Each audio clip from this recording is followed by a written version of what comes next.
একটু পর শম্পাকে পড়াতে যেতে হবে, কিন্তু ও যে জেদি আর পাগলি, ওরে পড়ানো আমার পক্ষে কঠিন।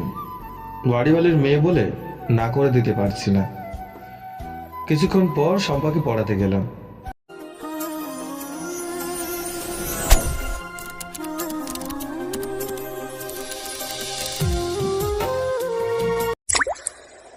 শিমুল, তাড়াতাড়ি ঘুম থেকে ওঠ, নামাজ পড়তে যেতে হবে। উঠতেছি আম্মু। নামাজ শেষ করে পড়তে বসলাম। 8টার সময় আম্মু ডাকলো নাস্তা করার জন্য। নাস্তার টেবিলে গিয়ে বসলাম। দেখি আব্বু মুখ ভার করে বসে আছে। আব্বুকে বললাম, আব্বু এমন করে বসে আছো কেন? এত সকাল সকাল আর অফিসে যেতে ইচ্ছে করে না। কোনো সমস্যা আব্বু?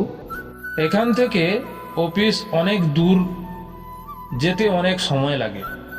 আব্বু এক কাজ করো, তোমার অফিসের কাছে বাসা না, এতে আমাদের দুজনেরই সুবিধা হবে। এই জন্য তো একটা বাসা ঠিক করেছি, আমার অফিস আর তোর ভার্সিটির কাছেই। ভালো করেছো।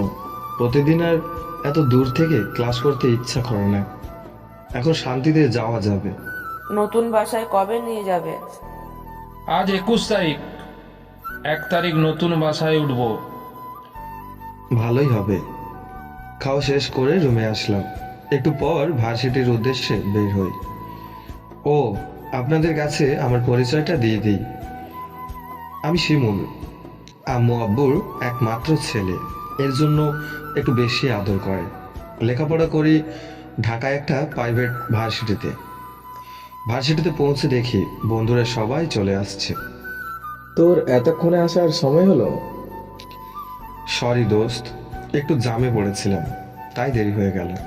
এটা তোর প্রতিদিনের কথা।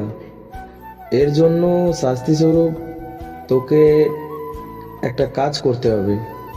কথা দে কাজটা করবি। তোদের কথা কখনো কি না করেছে? তারপরেও ভেবে বল, হাজার হলেও শাস্তির কাজ। কোনো কিছু না ভেবে বলে দিলাম তোদের দেওয়া কাজটা করব। পরে কিন্তু না করতে পারবি না। আমাকে দেখে কি তোদের কাপুরুষ মনে হয়? না, তাহলে কি কাজ করতে হবে সেটা বল। কাজটা হলো, বলতে গিয়ে রাকিব থেমে গেল। আরে থামলি কেন? আমরা দুজন মিলে বুদ্ধি করেছি। এখন যে মেয়েটা গেট দিয়ে প্রবেশ করবে তাকে প্রপোজ করবি। এমনটা তোদের থেকে আশা করিনি। এই কাজ আমি পারবো না। তুই কিন্তু কথা দিয়েছিস, আমরা যা বলবো তাই করবি। আচ্ছা, প্রপোজ করব। এখন তোরা থাম, দেখি কোন সুন্দরী আছে আমার কপালে। বেশিক্ষণ অপেক্ষা করতে হলো না। দূরে একটা মেয়ে দেখা যাচ্ছে, এদিকেই আসছে। নিজেকে প্রস্তুত করতে লাগলাম। মেয়েটা আরো কাছে চলে আসলো। মেয়েটাকে দেখে ভূত দেখার মতো চমকে উঠলাম। এ তো ইমনের গার্লফ্রেন্ড। ইমন আমাকে বলল। তোকে কোনো প্রপোজ করতে হবে না। কেন রে? আমি প্রপোজ করবই। অনেক কষ্টে একটা প্রেম করছি, তুই সেটা ভেঙে দিস না। তোর প্রেম জাহান্নামে যাক, তাতে আমার কিছু করার নাই। দোস্ত, তোর পায়ে ধরি, তুই ওরে কিছু বলিস না। না দোস্ত, আমি প্রপোজ করবই। তোকে 1000 টাকা দিচ্ছি, তাও বলিস না। আচ্ছা, বলবো না। তোকে কিন্তু প্রপোজ করতেই হবে। এবার যদি তোর গার্লফ্রেন্ড আসে? আসবে না, তুই প্রপোজ করার জন্য রেডি হ। বেশিক্ষণ অপেক্ষা করতে হলো না। একটা সুন্দরী মেয়ে আমার দিকে আসতে লাগলো। এই মেয়ে, দাঁড়াও। আমাকে ডাকছেন? জি, তোমাকে। কেন ডাকলেন? I love you. আমি তোমাকে ভালোবাসি। কি বললেন? মেয়েটি আমাকে একটা থাপ্পড় মেরে দিল। আমিও মেয়েটিকে উল্টো দুটো থাপ্পড় মেরে দিলাম। আপনার সাহস তো কম না, আমাকে থাপ্পড় মারলেন। হ্যাঁ মেরেছি, তো কি হয়েছে? আপনাকে আমি এফটিজিং এর দায়ে পুলিশে দেব। আমার নামে এভরিথিং এর কেস করলে পুলিশ ধরার আগে তোমাকে জোর করে তুলে নিয়ে গিয়ে বিয়ে করব। তখন নিজের বরের বিরুদ্ধে ব্রিজিংয়ের কেস তুলে নিতে হবে। এখন বলো, কেস করবে না আমার সাথে প্রেম করবে? ভাবার জন্য তোমাকে সময় দিচ্ছি 10 দিন। আমাকে ভয় দেখিয়ে লাভ নেই, এর প্রতিশোধ আমি নেবই। যা, প্রতিশোধ বিয়ের পরে নিও, কেমন? আপনি কি করে ভাবলেন আমি আপনার মতো বখাটেকে বিয়ে করব? একটু বকাটেগিরি করি। এই, আপনি একদম আমার কাছে আসবেন না। কেন? আমি তো তোমার হবু বর। আমি কিন্তু চিৎকার করব। চুপ কর। মেয়েটা আমার দিকে তাকিয়ে আছে, ধমক দেওয়ার মনে হয় ভয় পাইছে, তাই কিছু বলল না।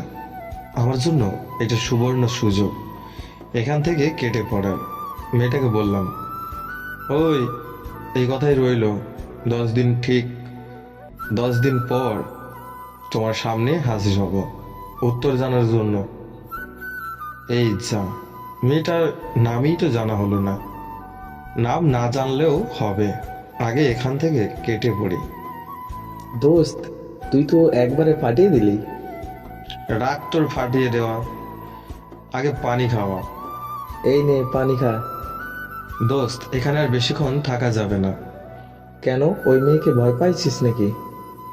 তুই শালা এখনো বলদেই থাকলে। এখানে তো আমরা সবসময় আড্ডা দিই। বল, এখানে থেকে কেন যাব? ওই মেয়ে এখন যদি আমাকে মারার জন্য লোক ডেকে নিয়ে আসে, তাহলে কি হবে ভেবে দেখেছিস? তুই মার খাবি। আমি বলবো তোরা আমাকে এইসব করতে বলছিস, তখন মজা বুঝবি। বুঝেছি, এখন এখান থেকে চল। দোস্ত, মেয়েটা কিন্তু খুব সুন্দরী। দেখলাম তো, কিন্তু দোস্ত, আফসোস মেয়েটার নাম জানতে পারলাম না। এই নিয়ে তুই চিন্তা করিস না, আমি জেনে নিব। আচ্ছা, এখন চল ক্যান্টিনে যাই। খাওয়াবি নাকি? ইমনের কাছে 1000 টাকা পাই, ওই টাকাটা দিয়ে এখন খাবো।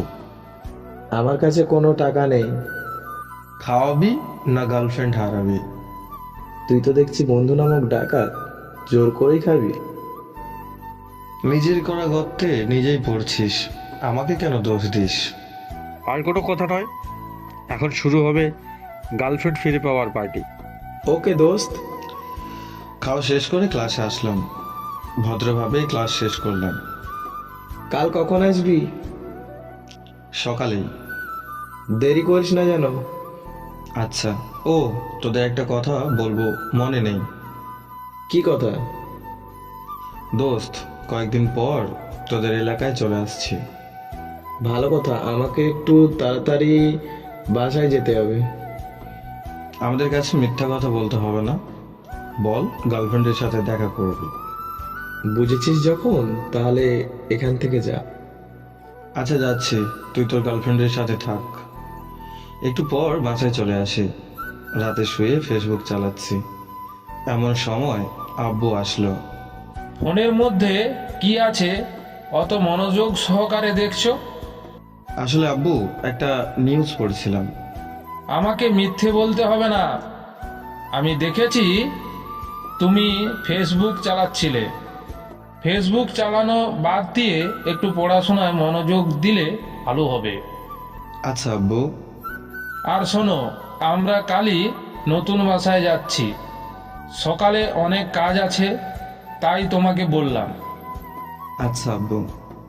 সকালে বাসার সবকিছু ট্রাকে তুলে চললাম নতুন বাসার দিকে। 1 ঘন্টার মধ্যে নতুন বাসায় পৌঁছে গেলাম। বাড়িটা দোতলা, নিচতলায় আমরা থাকবো। বাসার জিনিসপত্র ট্রাক থেকে নামিয়ে ফেললাম, সবকিছু বাসার ভেতরে গোছাতে দুপুর হয়ে গেল। কাজ করতে করতে ঘেমে গেছি, গোসল করা দরকার। বাথরুমে গিয়ে দেখি পানি নেই। আব্বু বলল, দোতলায় গিয়ে তোর বাড়িওয়ালি আন্টিকে বল। আব্বুর কথা মতো দোতলায় উঠে কলিং বেলে চাপলাম। একটু পর একটা সুন্দরী মেয়ে দরজা খুলে দিল। আমাকে দেখে মেয়েটা বলল, সো বন্ধুরা, এর পরবর্তী নেক্সট পার্ট দেখার জন্য আমাদের চ্যানেলটি সাবস্ক্রাইব করুন আর হ্যাঁ, পাশে থাকা বেলাইকানের অল ঘন্টিটা বাজিয়ে দিন। বন্ধুরা একটু শেয়ার করে দিন। আর হ্যাঁ, লাইক করে কমেন্টে জানিয়ে যাবেন কেমন লাগলো। আপনাদের একটা কমেন্ট পেলে আমরা মোটিভ হই নতুন নতুন গল্প বানানোর জন্য। ধন্যবাদ।